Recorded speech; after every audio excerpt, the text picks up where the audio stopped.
Convenci meu noivo a vender o carro para pagar nosso casamento enquanto eu gastava tudo com outro homem. Meu nome é Júlia Cristiane Santos. Tenho 26 anos e trabalho como vendedora numa loja de roupas femininas, conceituada numa cidade de médio porte aqui no interior de São Paulo, onde nasci e cresci numa família de classe média tradicional. Até exatos 8 meses atrás, eu vivia o que parecia ser um verdadeiro conto de fadas moderno, noiva de um homem absolutamente maravilhoso e com um casamento dos sonhos sendo planejado nos mínimos detalhes ao longo de 2 anos de preparação cuidadosa. Estava noiva há 2 anos completos de Marcelo Roberto Silva, um mecânico especializado de 30 anos que trabalha como chefe de seção numa oficina conceituada e respeitada da cidade, e que sempre foi literalmente o tipo de homem que qualquer mulher consciente sonharia em ter como marido e companheiro de vida. Marcelo sempre foi daqueles homens raros que fazem literalmente de tudo para realizar os sonhos e caprichos da mulher amada, sem medir esforços ou sacrifícios pessoais. Desde que começamos a namorar há 4 anos, ele sempre me disse que queria me dar o casamento mais lindo, elegante e memorável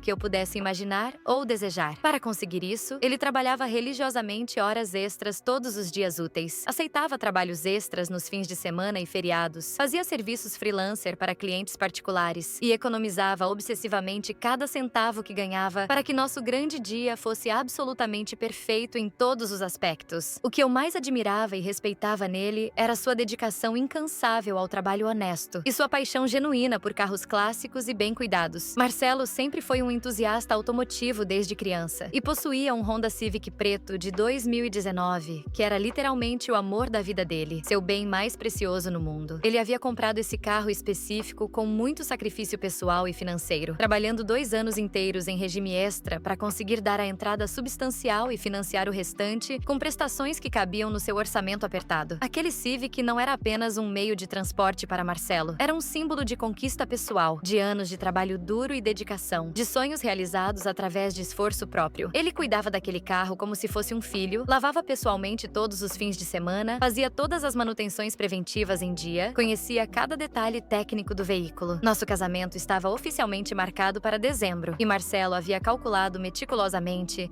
que precisaríamos de exatos R$ 45 mil para fazer a festa elegante e sofisticada que eu sonhava desde criança. Igreja católica tradicional e linda, buffet completo para 200 convidados queridos, decoração floral elaborada, vestido de noiva dos sonhos, lua de mel romântica em Maceió com hospedagem em resort 5 estrelas. Ele tinha conseguido economizar R$ 30 mil trabalhando literalmente como um condenado por 2 anos consecutivos. Eu trabalhava meio período na loja de roupas, mas meu salário mensal era relativamente baixo e eu gastava praticamente tudo o que ganhava com minhas próprias necessidades e prazeres pessoais. Roupas da moda, tratamentos no salão de beleza, mensalidade da academia, saídas com amigas, cosméticos caros. Nunca contribuí significativamente para as economias destinadas ao casamento, sempre alegando convincentemente que meu salário mal dava para cobrir minhas necessidades básicas de manutenção pessoal e que seria injusto me privar das coisas que me faziam sentir bem comigo mesma. Foi exatamente nesse contexto aparentemente estável que, há 1 ano e 3 meses, conheci Leonardo Henrique Oliveira, um empresário bem-sucedido de 35 anos que veio à loja comprar roupas caras e sofisticadas para a esposa durante uma viagem de negócios pela região. Leonardo era literalmente tudo o que Marcelo não era, e tudo o que eu inconscientemente sentia falta na minha vida. Extremamente sofisticado e culto, sempre impecavelmente bem vestido com roupas de grife, dirigia um BMW importado último modelo, falava casualmente sobre viagens internacionais, restaurantes estrelados, uma vida de luxo e glamour que eu só conhecia através de filmes e revistas. Ele era alto, elegante, tinha aquela confiança natural de quem sempre teve dinheiro, falava sobre negócios internacionais como se fosse a coisa mais natural do mundo. Quando estava perto dele, eu me sentia pequena e provinciana, mas ao mesmo tempo fascinada por aquele mundo que ele representava. Leonardo começou a frequentar a loja regularmente, sempre com a desculpa elaborada de comprar presentes caros para a esposa ou presentes de negócios para clientes importantes, mas claramente interessado em estabelecer conversas longas e íntimas comigo. Ele me elogiava constantemente com uma sofisticação que eu nunca havia experimentado. Dizia que uma mulher inteligente e bonita como eu Marcel merecia muito mais do que uma vida simples e limitada numa cidade pequena do interior, que eu tinha potencial para coisas maiores. Aos poucos, de forma gradual e calculada, essas conversas durante o expediente evoluíram naturalmente para encontros casuais depois do trabalho. Leonardo me levava para restaurantes sofisticados que eu nunca havia pisado, com pratos que eu nem sabia pronunciar o nome, vinhos caros que custavam mais que meu salário mensal. Ele me hospedava em hotéis de luxo nas cidades vizinhas maiores, me levava para shopping centers de São Paulo, onde me presenteava generosamente com roupas, bolsas e acessórios que jamais poderia comprar com meu próprio dinheiro. Com Leonardo, eu me sentia como uma verdadeira princesa dos contos de fadas. Ele me fazia sentir sofisticada, especial, importante, como se eu realmente merecesse uma vida de luxo absoluto e glamour internacional. Quando estava com Marcelo, inevitavelmente voltava à realidade crua da vida simples e previsível. Jantares caseiros na mesa da cozinha, programas caseiros assistindo TV no sofá, cinema no shopping local, conversas sobre trabalho na oficina e planos para economizar mais dinheiro. Durante 6 meses intensos, consegui manter essa vida dupla perfeitamente equilibrada e compartimentalizada, sem levantar suspeitas significativas. Marcelo trabalhava tanto e viajava tanto para serviços externos que era relativamente fácil encontrar tempo regular para estar com Leonardo sem criar conflitos de agenda. Nos fins de semana em que Marcelo estava em casa descansando com a família, eu me transformava convincentemente na noiva dedicada e amorosa. Cozinhava suas comidas favoritas, organizava programas familiares simples, participava ativamente da vida social do nosso círculo de amigos e mantinha a intimidade conjugal de forma natural e convincente. Durante os dias úteis, quando Marcelo estava trabalhando até tarde ou viajando para atender clientes em outras cidades, eu me transformava completamente na amante sofisticada e liberta. Encontrava Leonardo em hotéis de luxo, viajávamos para cidades maiores, vivíamos aventuras gastronômicas e culturais que eu jamais havia experimentado em 26 anos de vida. Mas Leonardo sempre foi muito claro sobre os limites do nosso relacionamento. Ele era casado há 15 anos, tinha 2 filhos adolescentes e deixou explícito desde o primeiro encontro que jamais deixaria a família por mim ou por qualquer outra mulher. Para ele, eu era uma aventura divertida e excitante, um passatempo sofisticado que quebrava a rotina do casamento, mas sempre com prazo de validade bem definido. Ele bancava generosamente todos os nossos encontros luxuosos, mas sempre deixou cristalino que aquilo era temporário. Durante meses, eu consegui me iludir achando que Leonardo mudaria de ideia, que a paixão que vivíamos era forte demais para ser apenas temporária, e ele eventualmente escolheria ficar comigo. Foi quando surgiu o problema devastador que mudaria completamente o rumo da minha vida. Leonardo me informou que sua empresa estava definitivamente o transferindo para São Paulo e que nosso relacionamento teria que acabar de forma permanente. Júlia, ele disse durante um jantar caro, você sempre soube que isso teria fim. Preciso focar na minha carreira e na minha família agora. Foi maravilhoso, mas chegou a hora de cada um seguir seu caminho. Eu entrei em desespero emocional absoluto. Havia me acostumado completamente com a vida de luxo, com os presentes caros, com a sensação constante de ser especial e sofisticada. A ideia de voltar definitivamente para a vida simples com Marcelo me apavorava. Foi aí que tive a ideia mais diabólica e cruel da minha vida inteira. Se Leonardo não podia mais me bancar financeiramente, eu arranjaria uma forma alternativa de continuar tendo acesso ao dinheiro necessário para manter o padrão de vida luxuoso que havia descoberto e ao qual havia me viciado. Comecei sutilmente a sabotar e complicar os planos do nosso casamento. Inventava problemas inexistentes com fornecedores. Mentia dizendo que os preços haviam subido drasticamente. Alegava que precisaríamos de muito mais dinheiro para fazer a festa elegante que eu merecia depois de tanto tempo de noivado. Marcelo sempre ficava genuinamente preocupado com esses supostos problemas, mas estava sempre disposto a encontrar soluções criativas e fazer sacrifícios adicionais para resolver qualquer obstáculo. Não se preocupa, Zei amor, ele dizia me abraçando carinhosamente. A gente vai dar um jeito. O importante é você ficar feliz no nosso dia especial. Vou trabalhar mais um pouco se for necessário. Quando calculei que faltavam exatos 15 mil reais para completar o orçamento total inflacionado que eu havia inventado, sugeri para Marcelo, de forma aparentemente relutante, que ele considerasse vender temporariamente o Civic. É só temporário, meu amor. Eu disse chorando lágrimas falsas convincentes. Depois do casamento, com meu aumento de salário prometido na loja, a gente junta dinheiro rapidinho e compra outro carro ainda melhor. O importante agora é nosso dia especial ser absolutamente perfeito como sempre sonhamos. Marcelo ficou visivelmente devastado e confuso com a sugestão. Aquele carro não era apenas um meio de transporte para ele. Era um símbolo de conquista pessoal, de anos de trabalho árduo, de sonhos realizados através de esforço próprio e dedicação. Ele ficou quase uma semana inteira pensando na proposta, claramente em conflito interno entre o amor pelo carro e o amor por mim. Via que ele estava sofrendo, mas eu insistia diariamente com argumentos sentimentos emocionais. Marcelo, se você realmente me ama, vai entender que esse casamento é o dia mais importante da minha vida. Não posso me casar com vergonha de ter uma festa simples. Todas as minhas amigas tiveram casamentos lindos. Tudo bem, Júlia? Ele disse finalmente, me abraçando com lágrimas nos olhos. Se é isso que realmente vai te fazer feliz e realizada, eu vendo o carro. A gente se vira com o carro antigo da minha mãe até conseguir economizar para comprar outro daqui a alguns anos. Quando ele disse isso, olhando para mim com tanto amor e dedicação, eu quase desisti do plano diabólico. Ver o tamanho do sacrifício que ele estava genuinamente disposto a fazer apenas por minha felicidade me fez sentir como um monstro pela primeira vez. Mas a ganância e o vício no luxo falaram mais alto que qualquer remorso moral. Marcelo vendeu o Civic por exatos R$ 47 mil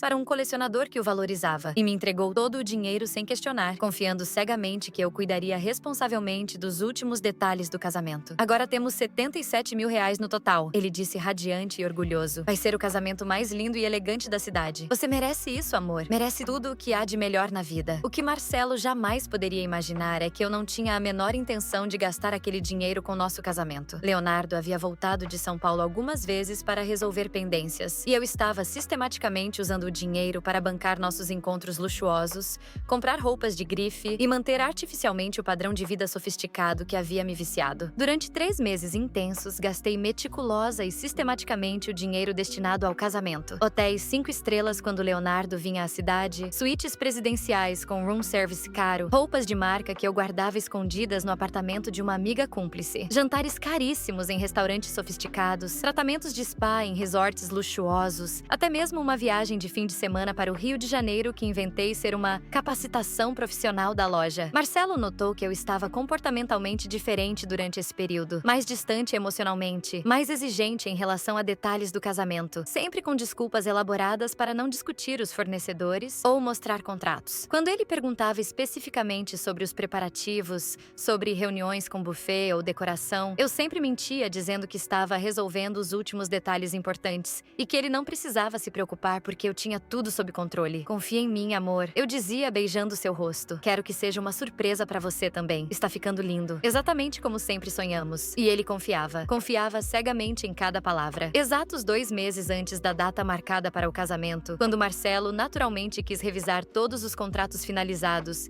e confirmar pessoalmente os detalhes com os fornecedores, não consegui mais adiar ou esconder a verdade devastadora. Não havia casamento planejado. Não havia fornecedores contratados. Não havia igreja reservada. Não havia buffet confirmado. Eu havia gasto R$ 77 mil inteiramente comigo mesma, em luxos pessoais e encontros com Leonardo. Quando finalmente confessei para Marcelo que havia gasto todo o dinheiro do casamento em outras coisas, a reação dele foi infinitamente pior que qualquer grito, briga ou agressão física. Ele ficou em silêncio absoluto por quase 1 hora, apenas me olhando fixamente como se estivesse tentando reconhecer quem eu realmente era. Júlia, ele disse finalmente com uma voz que eu nunca havia ouvido antes. Eu vendi meu carro. Você sabe exatamente o que aquele carro significava para mim. Eu vendi o bem mais precioso que tinha para realizar seu sonho de casamento. E você gastou todo esse dinheiro. Com o que exatamente? Quando admiti que havia gasto com roupas caras, hotéis luxuosos, restaurantes sofisticados e viagens, ele literalmente desabou emocionalmente na minha frente. Você gastou o dinheiro do nosso casamento e a venda do meu carro amado em roupas e hotéis? Zrenia, ele repetiu várias vezes mecanicamente, como se não conseguisse processar a informação absurda. Júlia, eu trabalhei 2 anos extras, sacrifiquei fins de semana, vendi meu carro para te fazer feliz e você gastou tudo em futilidades? Foi nesse momento de desespero total que resolvi contar sobre Leonardo. Não aguentava mais carregar o peso da mentira. E uma parte doentia de mim queria que Marcelo entendesse que eu havia me apaixonado por outra pessoa. E nossa vida simples juntos havia se tornado pequena e insuficiente para minhas necessidades. A expressão no rosto de Marcelo, quando finalmente entendeu que eu havia usado o dinheiro do nosso casamento para bancar uma vida de luxo e traição com outro homem, foi a coisa mais devastadora, dolorosa e inesquecível que já presenciei na minha vida. Era como se eu tivesse literalmente matado algo fundamental dentro dele. Como se tivesse destruído não apenas nosso relacionamento, mas também sua capacidade de confiar em seres humanos. Atualização. Marcelo cancelou o casamento imediatamente naquele mesmo dia. Não houve discussão discussão prolongada, não houve tentativa de reconciliação ou terapia de casal. Ele simplesmente disse com uma calma assustadora: Júlia, não consigo nem olhar para você sem sentir nojo. Pega todas as suas coisas e sai da minha vida para sempre. Tentei desesperadamente explicar, implorar perdão, dizer que estava confusa e arrependida, que ainda o amava de verdade no fundo do coração, mas ele não quis ouvir uma única palavra adicional. Júlia, você me convenceu a vender meu carro para bancar sua traição sistemática. Isso não é confusão momentânea. Isso não é erro de julgamento. Isso é crueldade calculada e premeditada. Isso é maldade pura. Leonardo, quando soube através de conhecidos mútuos que meu noivado havia oficialmente acabado e que eu estava teoricamente livre para um relacionamento sério, não demonstrou absolutamente nenhum interesse em assumir um compromisso real comigo. Júlia, você sempre soube desde o primeiro dia que sou casado e pai de família. Ele disse friamente durante nossa última conversa. O que tivemos foi divertido e prazeroso. Mas agora preciso focar definitivamente na minha família e na minha carreira em São Paulo. Em questão de poucos dias devastadores, perdi simultaneamente tanto o homem que me amava genuinamente e estava disposto a qualquer sacrifício por minha felicidade, quanto o homem por quem havia conscientemente destruído minha vida e meu futuro. Leonardo voltou definitivamente para São Paulo e nunca mais deu notícias. Marcelo começou a me evitar completamente em todos os lugares públicos da cidade. Mudou até mesmo os horários que costumava frequentar para não correr o risco de me encontrar. A notícia do cancelamento repentino do casamento se espalhou rapidamente por toda a cidade pequena, como sempre acontece nesses lugares onde todo mundo conhece todo mundo. Marcelo, sendo uma pessoa genuinamente respeitada, querida e admirada por todos, recebeu muito apoio e solidariedade da comunidade. Eu, por outro lado, fui abertamente julgada e condenada por absolutamente todo mundo que soube dos detalhes da história. Em cidade pequena, segredos não existem, e logo todos sabiam exatamente o que eu havia feito. Fui sumariamente demitida da loja quando a proprietária descobriu que eu havia usado o dinheiro destinado ao casamento para comprar roupas caras na concorrência. Não posso manter no meu quadro alguém capaz de roubar do próprio noivo, ela disse na frente de outras funcionárias. Marcelo teve que pegar um empréstimo pessoal com juros altos para conseguir comprar outro carro usado, muito mais simples e antigo que o Civic que vendeu por minha causa. Toda vez que o vejo dirigindo aquele carro popular e desgastado, lembro do Civic lindo, moderno e impecável que ele sacrificou por amor. As amigas que sabiam dos detalhes da minha vida dupla gradualmente se afastaram de mim. Algumas foram honestas e disseram claramente que não podiam mais confiar em alguém capaz de enganar e roubar de um homem tão bom e dedicado quanto Marcelo. Outras simplesmente começaram a me ignorar, a não me convidar mais para programas, a fingir que não me viam quando passávamos na rua. O isolamento social foi quase imediato e completo. Atualização. Hoje, exatos 8 meses e 15 dias depois do cancelamento traumático do casamento, posso finalmente fazer um balanço completo e honesto da destruição total que conscientemente causei na minha própria vida e na vida de pessoas inocentes. Estou desempregada há 5 meses consecutivos. Em cidade pequena do interior, todo mundo literalmente conhece a história completa e ninguém quer contratar a mulher que roubou do noivo para bancar o amante. Sobrevivo fazendo trabalhos esporádicos de limpeza e faxina e morando de volta na casa da minha mãe. Marcelo se recuperou de forma surpreendentemente rápida e admirável. Ele conseguiu outro emprego melhor numa oficina de uma cidade vizinha,